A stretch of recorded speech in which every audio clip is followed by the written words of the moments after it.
Has granted authorization for the proposed construction and operation of the Eskom Nuclear Power Station at Duynefontein in the Western Cape.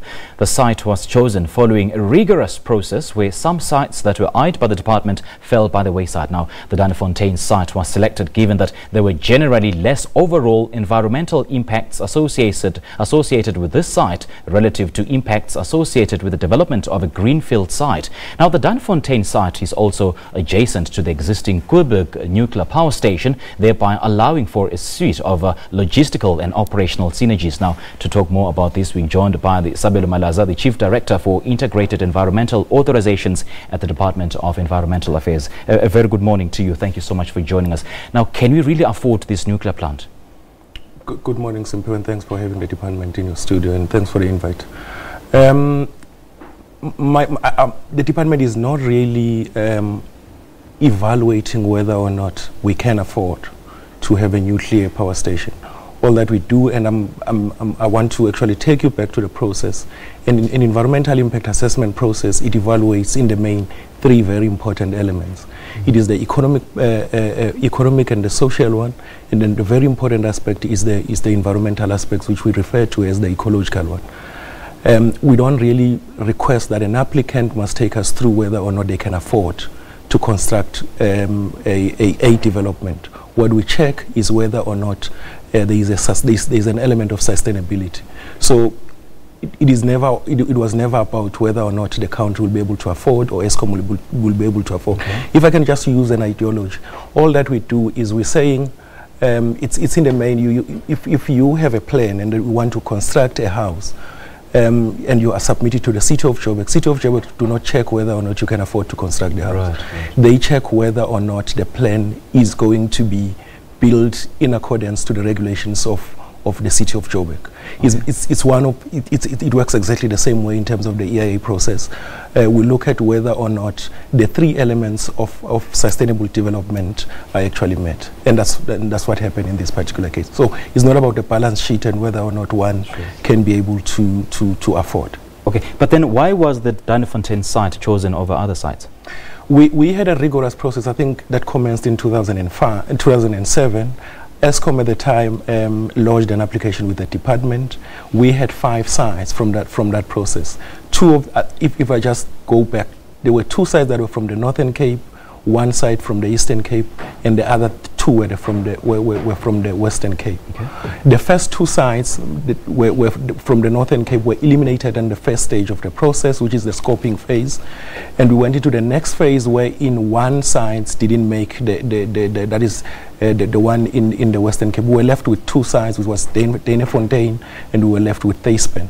Now, the reason we went with the site that we went with is because there were going to be very less impact in Duynefontein, and Theispen, we looked at it and we said there is going to be more impacts to the environment because it's a greenfield site. Take us through the process of choosing sites. What are the considerations that you bear in mind? Earlier on, I had mentioned that the environmental impact assessment is about balancing the 3 elements. So when you choose a site, we're looking at whether or not the impacts can be mitigated. In the main, we're more interested on the environmental impacts. And in our sense, in the first 2 processes, where the 2 sites were eliminated, the one from the Northern Cape, we did a screening process. In that screening process, which was in the main a desktop process, those two sites would have not given us what we wanted from an environmental point of view. Mm-hmm. But at the end, all that one needs to demonstrate from an environmental management plan point of view is whether or not there are mitigations in place for environmental impacts. So are there any conditions that have been set before building the nuclear power station? Certainly. One of the things that Eskom would have to do is linked to the authorization that we have issued is they need to get yet another permit or license from the nuclear regulator. But we, as part of the process, one of the things that we did not approve, because we still think that there is information critical to the process, is the environmental management plan. We said they needed to finalize the process for a vendor procurement process. Then it will be after they have finalized that process, we'll then look into whether or not we approve the environmental management. The key to the environmental management plan is that the department will see an environmental management plan as a working document, a revolving document. So it is a document that gets amended over time, and it basically is a working document. So we were happy to issue the authorization and waited that as they finalize the procurement process and they know the details about how the construction will take form, we'll then look into the environmental management plan. You mentioned the national nuclear regulator. What role does it play?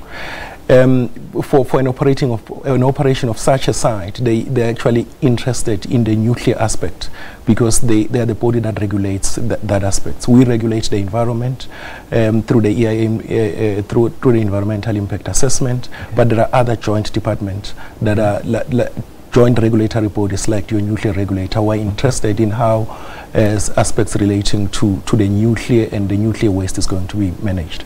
And when will the construction of the station commence? Eskom has the validity period for this environmental authorization is 10 years. So Eskom would have to commence with just one aspect, even if it is a road or it's any of the infrastructure within the 10 years, so that authorization remain alive. So they would have to commence within the next 10 years. But let me just hasten to also mention this, that the decision that I've taken from the department point of view can still be appealed to the minister. So this is an administrative decision. So there is a period that is afforded to interested and affected party to actually challenge if they feel there are things that are not sound about the decision-making process. But it will be the minister that will then look into the appeal process.